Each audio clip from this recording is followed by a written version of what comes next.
નમસ્કાર દોસ્તો, જય હિન્દ. હું ધવલ મારું સ્વાગત કરું છું આપનું લક્ષ્યમ એકેડેમીના આ ડિજિટલ યુટ્યુબ પ્લેટફોર્મ પર. દોસ્તો, ટાટ સેકન્ડરી જેનું નોટિફિકેશન ઓફિશિયલ નોટિફિકેશન જે આવી ચૂક્યું છે, રાજ્ય પરીક્ષા બોર્ડ દ્વારા તમને ઓફિશિયલી આ બાબત ઉપરનું જે નોટિફિકેશન છે, ટીચર્સ એપ્ટિટ્યૂડ ટેસ્ટ સેકન્ડરી લેવલનું આખું એક નોટિફિકેશન જાહેર કરી દેવામાં આવ્યું છે. માધ્યમિક લેવલનું આખો પરીક્ષા કાર્યક્રમ પણ જાહેર કરી દેવામાં આવ્યો છે. આ માટે ફોર્મ ભરવાનો સમય શરૂ થઈ રહ્યો છે 18 તારીખથી, એટલે કે 18 ફેબ્રુઆરીથી લઈ 27 ફેબ્રુઆરી સુધી આ માટેના ફોર્મ ભરાશે. જે લોકો બીએડ કરેલા હશે એ લોકો માટે સુવર્ણ તક છે સીધી ટાટ સેકન્ડરીની અંદર ફોર્મ ભરી અને એલિજિબલ થઈ જવાની. આના પછી જે આવનારા સમયમાં સરકાર જ્યારે શિક્ષકોની ભરતીઓ બહાર પડશે ત્યારે સૌથી મોટો ચાન્સ છે. બીજી વાત કે છેલ્લા વર્ષની અંદર હશે જે વિદ્યાર્થીઓ જે એ લોકો પણ અપ્લાય કરી શકશે, તો સોને પે સુહાગા છે. અને બીજી વાત કે અહીંયા જે છે એ તમારે બે લેવલમાં પરીક્ષા હશે. પ્રાથમિક, અહીંયા જે છે એક તમારી પ્રાથમિક પરીક્ષા અને બીજી જે છે એ મેઇન્સ પરીક્ષા. તો આ બંને પરીક્ષાની પણ સંભવિત તારીખો આપી દીધી છે. પ્રાથમિક પરીક્ષા છે 26/4/2026, 26 એપ્રિલના રોજ તમારી પ્રાથમિક પરીક્ષા થવાની છે. મેઇન્સ પરીક્ષા સંભવિત એ જૂન મહિનાની અંદર થવાની છે. પ્રાથમિક પરીક્ષા છે એમસીક્યુ હશે, મીન્સ પરીક્ષા ડિસ્ક્રિપ્ટિવ હશે. તો આખો જે વાત કરીએ તો આ જે ટાટ સેકન્ડરી છે, જે ટાટ સેકન્ડરી આ માધ્યમિક લેવલ માટે આયોજન કરવામાં આવશે. માધ્યમિક અને ઉચ્ચતર માધ્યમિક શિક્ષણના નિયમો પ્રમાણે ગુજરાતી અને અંગ્રેજી માધ્યમ માટે અલગ અલગ વિષયો. કયા વિષયો? જેમાં ગુજરાતી માધ્યમ છે એમાં Gujarati, Hindi, English, social science, math science, Sanskrit, physical education આ વિષયો માટે. ઇંગ્લિશ મીડિયમ માટે ગુજરાતી, હિન્દી, ઇંગ્લિશ આ બધા વિષયો માટે સ્પેશિયલી જે છે એ ભરતીઓ છે કરવામાં આવશે અને એના માટે આ એક્ઝામ જે છે એ લેવામાં આવશે. તો આવી રીતે આખી આ વાત છે. હવે વાત એ છે કે આનો પ્રિલિમ અને મેઇન્સ આ પરીક્ષાનો સિલેબસ શું છે? તો દોસ્તો, પ્રિલિમ પરીક્ષા છે એ આપણી 200 માર્કની છે અને ઈ કેવી હશે? એમસીક્યુ હશે. 200 માર્કની અંદર આખા બે પાર્ટ હશે. બે પાર્ટ એટલે કે એક વિભાગ એ અને વિભાગ 2. વિભાગ 1 100 માર્કનું હશે, વિભાગ 2 100 માર્કનું હશે. એટલે આવી રીતે થઈને 200 માર્ક હશે. એક જ પેપરમાં હશે અને 3 કલાકનો સમય એ તમને આપવામાં આવશે. 4 ઓપ્શન આપવામાં આવશે. અહીંયા ઈ ઓપ્શન નહીં હોય, 4 ઓપ્શન હશે એ, બી, સી અને ડી. અહીંયા જો તમે ખોટો જવાબ આપો છો તો 0.25 નેગેટિવ માર્કિંગ જે છે એ હશે. બરાબર. વિભાગ એ જે જનરલ સ્ટડીઝનું હશે, જનરલ સ્ટડીઝ સામાન્ય અભ્યાસ, અને એ સામાન્ય અભ્યાસના 100 પ્રશ્નો હશે. કેટલા પ્રશ્નો હશે સામાન્ય અભ્યાસની અંદરના? ટોટલ જે છે એ 100 ક્વેશ્ચન છે એ અહીંયા તમને આપવામાં આવશે. 100 ક્વેશ્ચનમાં જે છે શિક્ષણના વર્તમાન પ્રવાહોથી લઈ અને ભારતના બંધારણ, સામાન્ય જ્ઞાન એટલે કે જીકે, આપણે વાત કરીએ જીકે છે, સામાન્ય વર્તમાન પ્રવાહો છે, જે વર્તમાન પ્રવાહો 20 માર્કના હશે અને એમાં આ બધા જ ટોપિક્સ છે એ હશે. હજી આપણે આગળ વાત કરીશું કે આ જે પ્રશ્ન જે છે એની અંદર કઈ રીતે આગળ ચાલશે, તો એની ઉપર પણ હું તમને આખો વિગતવાર જે છે આનો સિલેબસ આપું. જો આપણે વાત કરીએ આની અંદર માધ્યમિક વિભાગની અંદર જે ટોપિક્સ છે એ ટોપિક્સ કંઈક આવી રીતે છે. બંધારણની મૂળભૂત ફરજો છે, ગુજરાતી સાહિત્ય છે, જો અહીંયા સાહિત્ય પણ પૂછાશે નોર્મલ, બરાબર. રાજનીતિ એટલે કે બંધારણ લેવલની વાત, રાજનીતિ અને શાસન તંત્ર, રાજ્ય અને દેશ બાબતે. અને વર્તમાન પ્રવાહો હશે, ખેલકૂદ રમતો છે, મહાન વિભૂતિઓ દેશની હશે, આપણા ભારત દેશની, સંગીત અને કલા છે, ભારતનો ઇતિહાસ છે, ભારતની ભૂગોળ છે, વર્તમાન પ્રવાહોની જાણકારી છે એટલે કરંટ અફેર્સ છે એ આવી ગયું. 20 પ્રશ્નો હશે.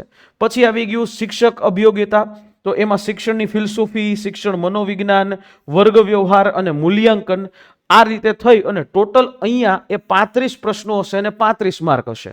પછી આવ્યું ગુજરાતી ભાષા, ગુજરાતી ભાષાકીય પ્રાવીણ્ય, લેખન, વાંચન, કથન, શ્રવણ કૌશલ્ય એના 15 માર્ક, અને અંગ્રેજી ભાષાની જાણકારી જે ધોરણ 12 લેવલની હશે અને એ ધોરણ 12 લેવલની જે છે 15 પ્રશ્નો હશે, 15 માર્ક હશે.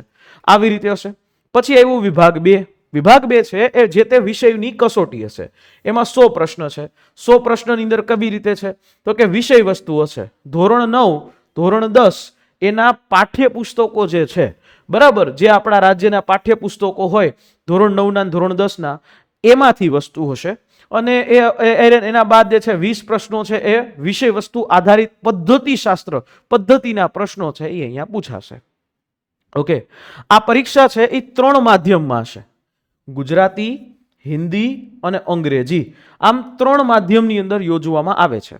ઓકે, અને આ જે છે એ પરીક્ષા એ પાસ માધ્યમિક પરીક્ષા જે છે પાસ કરી હશે, જે લોકોએ આ 200 માર્કની પરીક્ષા પાસ કરી હશે, મેરિટમાં આવ્યા હોય, એને મેઇન્સ આપવા માટે મળે.